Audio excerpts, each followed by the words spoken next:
it's Dorothy Guining with Scrapbooking Quebec. Today I'm here for the Scrapbook Nerd Online Shop. The design team is working on fall themed projects this week, and my plan is to document my husband's hot pepper harvest. That's the page you see on the screen. Here's what I'm going to be using. I have material from the Simple Stories Stay Cozy collection, and I got all of this at the Scrapbook Nerd Online Shop, so I will link up the shop as well as everything I'm using in the description box below. So here's what I have on my desk. I'm going to show you this 4x12 photo because I plan to create a title with that later on.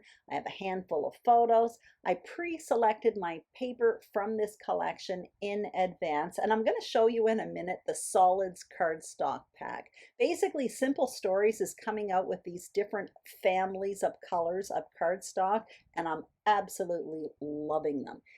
I also have a couple cut apart sheets. I plan to embellish with that later on, as well as a sticker sheet and some foam thickers. I have a tray full of bits and bobs beside me, and I do have my art bin full of dies because I will be doing some die cutting in this video.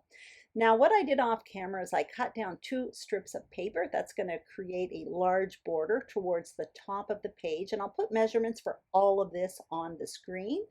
And I'm selecting my photos here. Now I'm hesitating between 2 photos, one large one and one small one, or 3 small ones. And as much as I love that photo of the jars, what I really want here is a representation of my story. So for that, I think these 3 photos I selected are better. I have the peppers, a bowl of peppers, a close-up. I have my husband in his garden, as well as some hot sauce that he made. So this is kind of a sampling of the story. What I did there was create a photo mat for these 3 photos. And now what I'm going to do is adhere everything that I have cut so far because I'm starting to get too many little pieces on my desk. So I'm going to adhere this border to the top of the page. And when I adhere the photos to that photo mat, you're going to notice I adhere the photo to the left first, then I will adhere the photo on the far right next, and finally I will adhere the middle photo. I will position it in between those 2 photos, and I find adhering 3 photos in that order is the easiest way to place the photos at an equal distance. Anyway, just a little trick there. Now what I'm doing is creating a layered photo mat. So I took that gingham paper there, I cut it down at 5.5 inches, but what I want to do is create something interesting at the bottom of this strip of paper. So I'm getting out these dies from Pink Fresh Studio. It's part of their Essentials collection, and I will put them in the description box below. I'm hesitating. There are like 5 dies in this collection, and I selected 2 of them. So I have that pointy one that I just cut out, and I also have this scalloped one. And if you look closely, there is some detailed stitching embossed on it. They are super, super beautiful. Anyway, I cut both of them out, and now I'm additioning them both. I end up going with the scalloped one. You'll see that later on. I'm showing you these tags cut aparts. One side are very colorful, and the flip side, the one I'm using, has journaling lines on it. So I'm showing you right now how I created that row of tags at the top right. Basically, what I did was I scored a line in between the tags. On the tags, you're going to notice there is angled lines at the top of the tags, but it's filled in with paper because it comes from a 12x12 paper paste. Anyway, what I did was I folded it over and I used the line, the angled line, as a guide to cut that with my trimmer. And basically, by folding it and doing that, it gave me equal angles on both of the tags. So I did that with the 3 tags in the top right-hand corner. Now you can see I've got out my die cutting machine as well as those alpha dies. They are from Pink Fresh Studio. It's called the Adore Alpha collection. I don't think those are available in the shop right now, but there are different letter dies available in the shop. And so what I did was I cut out the word hot peppers.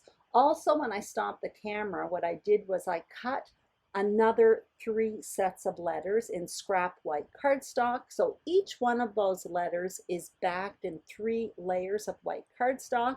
And you'll see at the very end of this video in the close-ups, it kind of creates a chipboard look.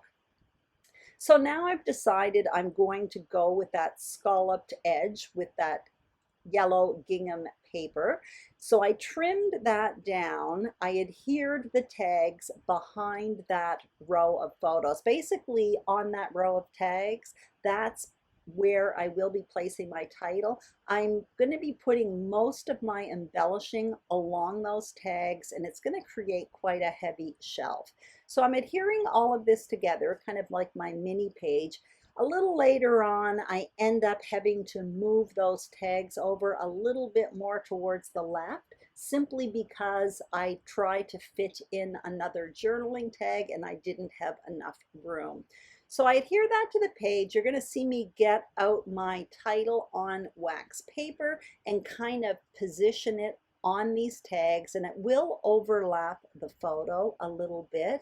But what happens here is I stop the camera and my camera doesn't work anymore for some strange reason. So what I did off camera was I got out that sticker sheet as well as those foam thickers, and I selected a few embellishments, basically for that shelf that you see underneath the photos, as well as a few for the top right hand corner, the right hand corner of that grouping of photos. So I adhered that sticker down with the flowers on the shelf just above the letter P, and now what you see me doing is adhering my title along the shelf. I've slowed this down considerably because I really wanted to explain my embellishment selection, because I did lose that footage. Again, very, very sorry about that.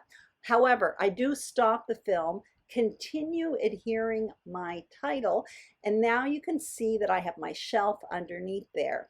That a medallion, that circle that is just to the left of the word hot, it says Hello Fall. That is from the foam thickers pack. That one there is on foam adhesive. And now what you see me doing is kind of working in that top right corner. So I have 2 file tabs from that sticker sheet.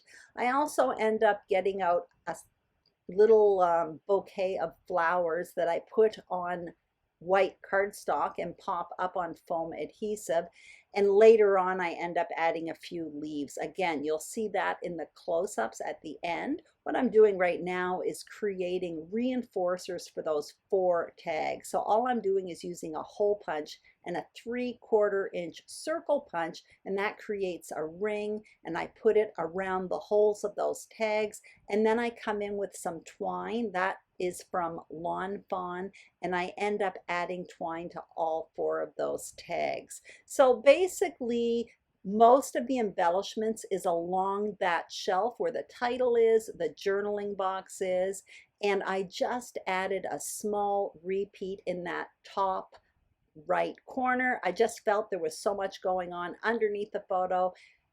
I didn't need a whole lot in the top. Anyway, here are the close-ups. As you can see, the letters are quite thick there. I hope you enjoyed this video. If you did, please give it a thumbs up. If you haven't subscribed to the Scrapbook Nerd YouTube channel or my channel, Scrapbooking Quebec, we would be thrilled if you did. Also, don't forget to check out the Scrapbook Nerd Online Shop. They're getting new stuff all the time. Thank you so, so much for watching, and have a fantastic day. Bye-bye.